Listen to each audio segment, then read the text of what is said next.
We go to Langley. I mean, we go to South Boston the first time on asphalt track. Then we go to South Side. And you're racing against Ellis, Tommy Ellis, and Tommy all those Ellis, guys. Ray Hendrick, Sonny Hutchins, all those guys. So you started racing against those boys in the sportsman cars Yes. in the late 70s. That's correct. Okay. Yeah, that's correct. And how was that experience starting out? I tell you, the first race at South Boston, I'm running 5th place, right? 200-lap championship race before the Busch Series.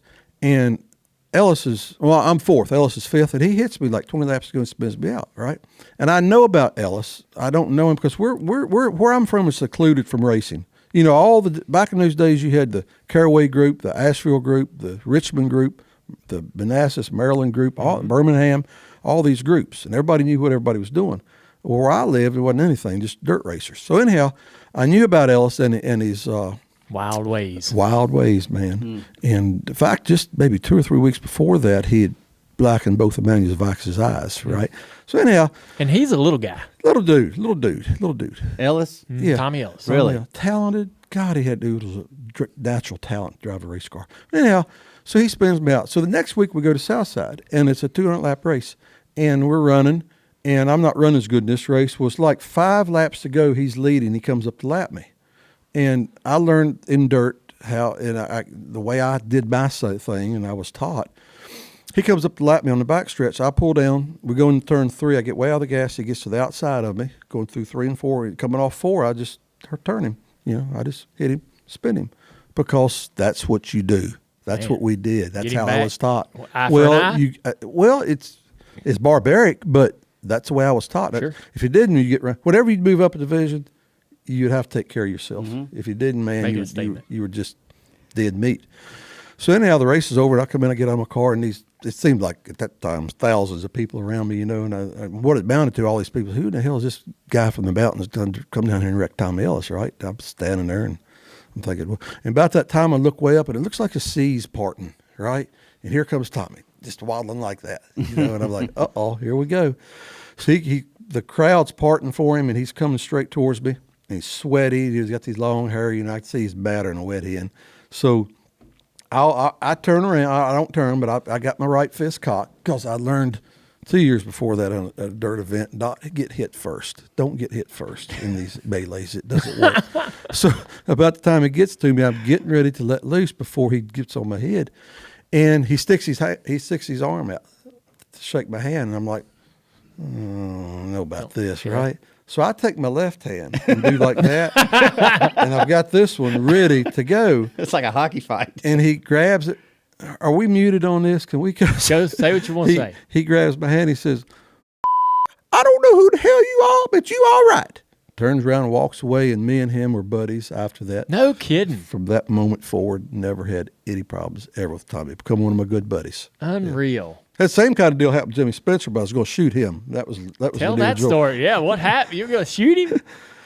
We're Lanier, Georgia. You ever ran Lanier, Georgia? Little, small quarter. I know of the Lanier. If it's a quarter mile, I don't know if it's that big, but you run up right against the wall, the outside, 200-lap Busch race. Houston's leading. I'm second. In those days, we run 200 laps on a set of tires. We couldn't change tires. About halfway, it started skipping rain, right? So I started picking it up because the rain comes out. Whoever's leading, that's the winner of the race. So Houston picks it up. So now we're running hard. Well, Spencer had been in the pit. So he comes out running the bottom. We come off turn 4. He's on the bottom. He run up right to my door every friggin' lap, and I'm trying to work Houston. He kept aggravating me. Finally, he didn't even rub my door. Then he hit my door. Finally, he come up off turn. He just hit me and spun me, right? And I'm like, what?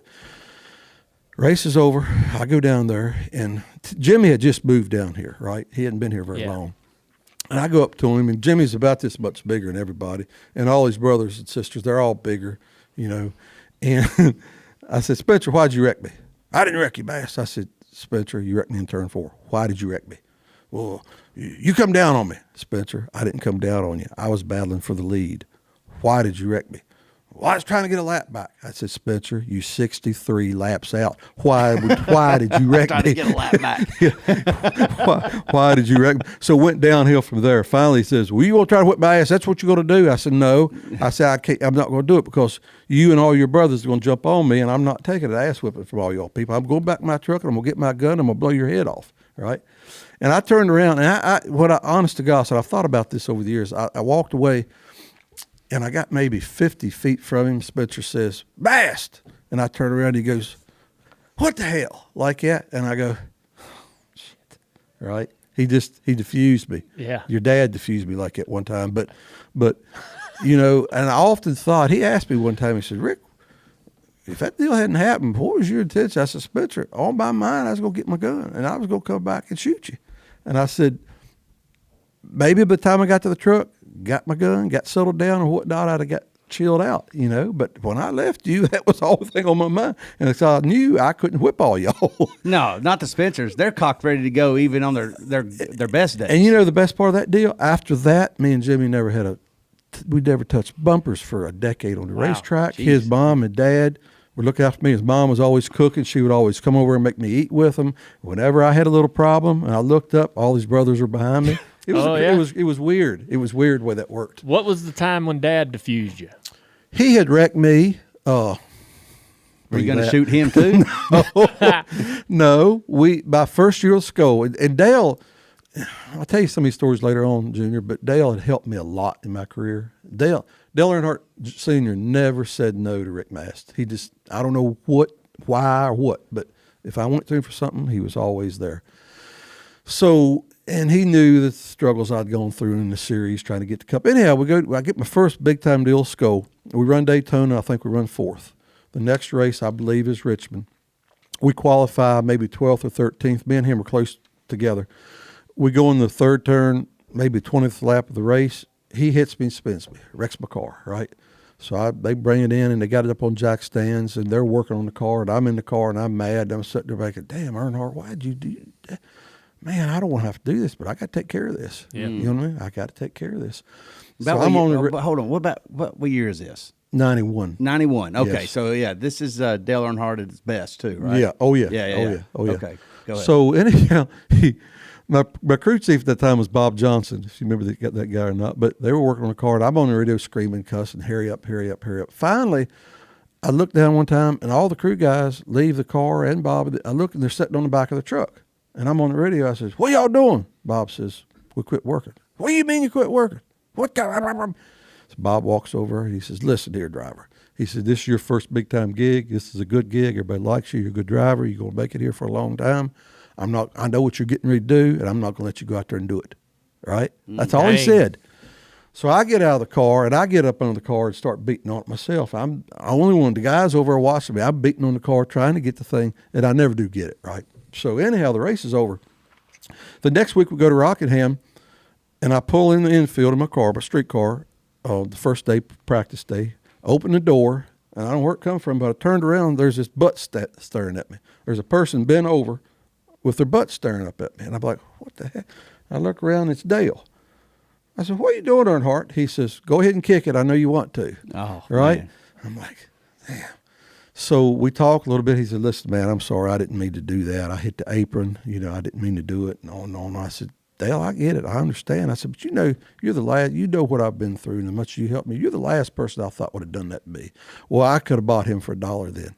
Right? And when he says kiss it, he could have bought me for $1. So anyhow, but I'm thinking, I can't change up because this is my first gig. I run good at Daytona, and everybody in the garage is watching. And, in those days, it's kind of what you had to do. Yeah. When you moved up, you had to protect your territory. What had you been through? Like you say, Dale, you know what I've been through. What exactly was Broke, opportunities going awry. Yeah. You know what I mean? Yeah. Struggling, doing all the work myself with these cars, not getting opportunities, to get in rides, and just scrapping, always trying to take 2 nickels to make $1 to get a motor put together. How long had you known Dale Earnhardt up to that point? And where do you know when you met him? I don't. It was sometime after the Robert G deal. Robert G did, and that's another story about your grandfather I've always wanted to talk about. Tell it. But he, that was back when, somewhere in that period, I got no deal. But let me finish the Earnhardt story. Mm-hmm. So anyhow, Friday we practice, and Saturday I'm up on the truck. Johnny Hayes, my boss, the guy with the skull, he says, "Rick, that's a bad deal last week." I said, "Yeah." He says, "No, you don't need to retaliate to Dale." I says, "What do you mean?" He says, "You don't need to retaliate." I says, "Yeah, I do, Johnny." He says, "What do you mean you do?" I says, "Well, it's like, to me, it's like eating. It's something you have to do. Right. You have to take care of this. It's the way I've done it for my whole life." Mm-hmm. And he said, no, you're not going to do that. I said, well, you can't stop me. He said, you want to drive for us in Skoal? I said, well, yeah. He said, well, if you're going to keep driving for us, you're not going to touch that boy. And I was mad. Great God, I got mad. I'm like, all right, what do I do? So anyhow, we ran the race. And me and Dale had never had any problems after that at all. But later on, maybe 2 months later, we're at a racetrack, and Johnny says, you still mad about that deal with Earnhardt? I said, I'm not really mad. I'm just mad really at y'all for not letting me do what I need to do. He says, Rick, you want to know the story? I said, yeah. He said, Dale come up to me Saturday morning. He says, Johnny, he says, you know that boy, your driver, Rick? I said, yeah. He said, I love that boy. He said, I've always helped him. He said, he's the last person on that racetrack I'd ever want to hit. He said, I just screwed up. He said, I went in turn 3 too hard, hit the flat, which he did. Going in turn 3 at Richmond, hit the left front and shot the car up. He said, I felt so bad. He says, but here's the deal, Johnny. He says, I know that boy. And I know what he's going to do to me. He says, and I'm going to try my best to win championship this year. And I don't need him taking me out. Could you talk to him for me? And that was that deal. You know what I mean? Yeah. So that's kind of how that worked. I was wondering how Dad was so protected. Johnny Hayes protected him. He played the politics. Johnny Hayes Pretty good, protected too. him. That's something else. Yeah, he did.